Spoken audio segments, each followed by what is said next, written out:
Living in the UK, where the sun rarely shows its face, staying indoors when it's actually beaming outside is like turning your back on a solar eclipse. Actually, wait a minute, scrap that, that's what you should do, right? Anyway, terrible analogy aside, here I still sit, inside, wasting my time again, glued to screens, despite knowing that I'm wasting my life. But then on another insular day, this quote by the Greek philosopher Epictetus metaphorically slapped me in my vitamin D deficient face. Do not always take things that are set before you. After reading this, I couldn't unhear it, and the next time I found myself in front of a screen, it felt less like a choice, but like I was on autopilot. But it fell on deaf ears, and the power of one quote wasn't enough for me to stop doom scrolling or playing a game in my beanbag chair at an ungodly hour, so I went digging and discovered more priceless wisdom from Epictetus that explains how to escape the trappings of pleasure and desire for good. Oh, and before I get to it, I should say that I recognise that everyone's road to recovery is different, but hopefully you find some value or at least solace in the wisdom of a guy who died 2,000 years ago. Less desire, more freedom. To Epictetus, if pleasure dictates your life, you're not free. In his words, no man is free who is not master of himself. And if anyone should know about freedom, it's Epictetus, as he was born into slavery and became arguably more famous than Plato, with Marcus Aurelius calling him the greatest of the Stoics. Anyway, with this, he advises you to curb your desire and don't set your heart on so many things and you'll get what you need. With this, Epictetus advises us to behave as if we're at a dinner party. He says, "Is anything brought around you? Put out your hand and take your share with moderation. Does it pass by you? Don't stop it. Is it not yet come? Don't stretch your desire towards it, but wait till it reaches you. Do this with regards to children, to a wife, to public posts, to riches, and you will eventually be a worthy partner of the feast of the gods. And if you don't even take the things which are set before you, but are able to reject them, then you'll not only be a partner at the feast of the gods, but also of their empire." With the Pandora's box of pleasure being unleashed and arguably more readily available than ever, it's hard to resist taking more than your fair share. Always filling yourself up with pleasure can lead to a demonic level of greediness, as each repeated pleasurable act makes you less and less satisfied with what you have. To see an extreme of this unquenchable hunt for pleasure, just peek under the curtain of the lives of insert wealthy elite here, who keep chasing pleasure to more and more twisted places.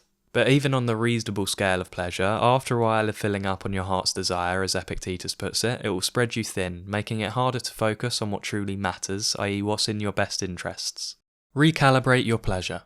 The way in which we snap ourselves out of this haze and reset before we sink even deeper is to recalibrate our pleasures. So what do I mean? Well, the right pleasures to pursue are the ones that rejuvenate you, that give you meaning, the ones that make you feel fuller for experiencing. Conversely, the pleasures you should disregard are the ones that are always just out of reach, that you're chasing to fill a void, that only make you feel empty and disappointed afterwards. If you're unsure whether what you're doing is good or bad, take a moment and assess. With this, Epictetus stresses the importance of reflection, labelling pleasures as appearances that you weigh up with a healthy one in order to highlight the deceptive ones. In his words, appearances, wait for me a little, let me see who you are and what you're about. Let me put you to the test, and then do not allow the appearance to lead you on. Bring in to oppose it some other beautiful appearance, and then you have your answer. Once you differentiate the productive pleasures from the unproductive, you can begin to have a handle on the pleasures that are not only in your best interests, but are in your hands, not desires that are out of reach.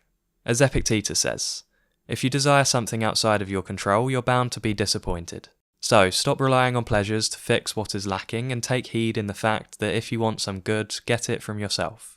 To Epictetus, the crucial step to being satisfied with what you have is to demand not that events should happen as you wish, but wish them to happen as they do happen.